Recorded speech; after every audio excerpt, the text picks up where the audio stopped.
आपने कहा अभी कि हम हिंदू, ये लोग तो हिंदू मुसलमान की राजनीति करते हैं. You have promised a different kind of politics. You have said you will not indulge in identity politics of the old-fashioned cynical kind. लेकिन फिर भी आप जाके एक ऐसे मौलाना से मिले जिसके बारे में तस्लीमा नसरीन कहती है, this is the Maulana who issued a fatwa against me. Where is the evidence? It was part of a board. It was part of a board. This Maulana was part of a board that issued the fatwa. He is associated with the fatwa against George Bush. मैं आपसे एक पूछना चाह रही हूँ. दूसरी बात, दिग्विजय सिंह ने आज उसी मौलाना के साथ एक स्टेज शेयर किया है. Do you really want to play that old style cynical politics जहां पे रिलीजियस लीडर्स को जाके वू किया जाता है वोटों के लिए? देखिए, रिलीजियस लीडर्स इस देश का हिस्सा है कि नहीं है? इस देश का हिस्सा है. दो किस्म के लोग हैं. एक वो लोग हैं जो नफरत की राजनीति फैलाते हैं, हम उनके साथ नहीं हैं. एक वो लोग हैं जो प्यार और मोहब्बत की राजनीति फैलाते हैं. जस्ट बिकॉज वो अगर रिलीजियस लीडर्स हैं हम उनसे नहीं मिलेंगे, हम ऐसा नहीं मानते. मैं हर जगह जा रहा हूँ. एक दिन में मैं 10 मंदिरों में भी जाता हूँ. किसी भी गांव में जाता हूँ, उनके हर गांव के अपने अलग अलग मंदिर हैं, अलग अलग देवता हैं. मैं उनके यहाँ जाता हूँ. मैं गुरुद्वारों में भी जाता हूँ. जब मैं मंदिरों में गया, आपने कभी नहीं कहा कि ये तो तुम हिंदुओं की पॉलिटिक्स कर रहे हो. जब मैं गुरुद्वारों में, पता नहीं कितने गुरुद्वारों में मैं अरदास के लिए जा चुका हूँ, आपने कभी नहीं कहा. जब मैं चर्च में गया, आपने कभी नहीं कहा. मैं जब किसी मौलाना से मिलने चला गया, तब एकदम आपने. पर उनकी जो पॉलिटिक्स है, फतवा पॉलिटिक्स, एंटी विमेन पॉलिटिक्स. आ रहा हूँ. तो पहली चीज़ तो ये कि सारे धर्मों से मिल रहे हैं हम लोग. और हमारा मैसेज क्या है? ये लोग जाके हिंदू और मुसलमान के बीच में जहर पैदा करते हैं, नफरत पैदा करते हैं, ताकि उनके बीच में लड़ाई हो.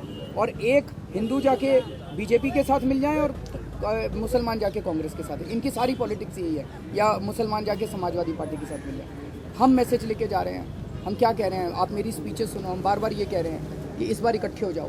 अन्ना हजारे ने इस देश के हिंदू, मुसलमान, सिख, ईसाई सबको इकट्ठा कर दिया था भ्रष्टाचार के खिलाफ.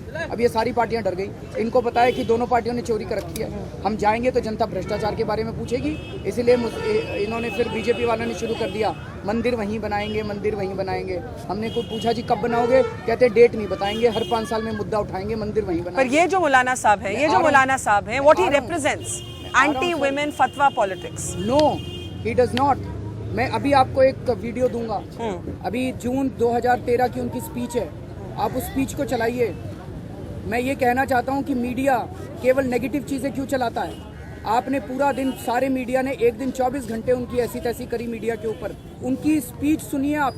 उन्होंने स्पीच के अंदर कहा है कि इस देश के अंदर हिंदुओं से मैं अपील करता हूँ कि मुसलमानों के लिए जहर ना अपने दिल में रखें. मैं मुसलमानों से अपील करता हूँ कि हिंदुओं के प्रति अपने मन में जहर ना रखें. ये पॉलिटिकल पार्टियां हमारे मन में जहर पैदा करने की कोशिश करेंगी. इस देश के आम हिंदू और मुसलमान ही बचा सकते हैं. शंकराचार्य वहाँ स्टेज पे मौजूद थे. शंकराचार्य के साथ उन्होंने हाथ उठा के कहा कि मैं और ये इस देश के हिंदू और मुसलमानों को इकट्ठा करने की कोशिश करेंगे. उस स्पीच को चलाइए आप. बहुत ही पॉजिटिव स्पीच है. पॉजिटिव स्पीच नहीं चलाएंगे. मैंने बार बार बोला, मैंने जितने टीवी चैनल्स पे उस दिन डिबेट हुए थे उन सबको मैंने एडिटर्स को लिखा. मैंने कहा स्पीच को चलाइए. इतनी पॉजिटिव चीज़ नहीं चलाएंगे. गालियां देंगे, नेगेटिव चीज चलाएंगे, सब कुछ करेंगे, पॉजिटिव चीज नहीं. पर आप भी चलाइए. आपको मैं अभी दूंगा, इसको जरूर चलाइएगा. तो आप रिग्रेट नहीं करते उस मुलाकात? You don't regret it? इज्जतदार आदमी है, मैं उसको रिग्रेट नहीं करता. मैंने उनसे बात की थी. जब मैं गया था, मेरे को ज्यादा नहीं पता था. मैं बरेली गया था चादर. क्योंकि आपके कई सपोर्टर्स ने ट्विटर पे बोला that before you met him you did not know this background. Now that you know this controversy, now that you know this background. I'm coming to that. जी. मैं मानता हूँ कि जब मैं बरेली गया था, मैं बरेली में चादर चढ़ाने गया था, मुझे नहीं पता था. जब कंट्रोवर्सी हुई, मैंने सारी तहकीकात की. मैंने उनसे पूछा, उन्होंने फतवा जारी नहीं किया.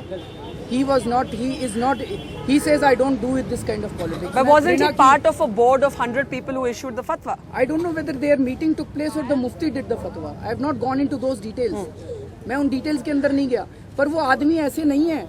आप स्पीच तो सुनिए, वो कितने बढ़िया वो बातें बोल रहे हैं देश के अंदर घूम के. मैं इसलिए पूछ रही हूँ क्योंकि एक सिनिसिज्म लोगों में आ गई है कि जब रिलीजन की बात आती है, जब धर्म की बात आती है, तो हमारे नेता जो हैं, चाहे वो हिंदू धर्म के लीडर्स हों, चाहे इस्लाम के लीडर्स हों, चाहे किसी भी धर्म के लीडर्स हों, ये रिलीजन और पॉलिटिक्स का जो मेल है ये नहीं होना चाहिए. A lot of people believe कि ये एक डेंजरस कॉकटेल है. नहीं, मेरा अपना ये मानना है कि अगर आप जहर पैदा करते हो तो गलत है. अगर आप प्यार और मोहब्बत का संदेश देते हो तो सबको करना चाहिए, बिल्कुल करना चाहिए. प्यार और मोहब्बत क्या है? ये भी तो आध्यात्मिकता है, ये भी तो रिलीजन है. हम सारे देश के लोगों के पास जा के बार बार ये कह रहे हैं, मेरी सारी स्पीचेस में भी ये कह रहा हूँ कि भ्रष्टाचार के खिलाफ सारे इकट्ठे हो जाओ। ये मंदिर मस्जिद की राजनीति हमें ख़त्म करनी पड़ेगी, ये नफरत की राजनीति हम लोगों को ख़त्म करनी पड़ेगी। मैं तो जा रहा हूँ सारे रिलीजियस लीडर्स के, अच्छे लोगों के पास। मैं अच्छे लोगों के पास जाता हूँ, मैं सब लोगों के पास जा रहा हूँ, सबको कह रहा हूँ भाई सारे आओ, सारे साथ जुड़ो।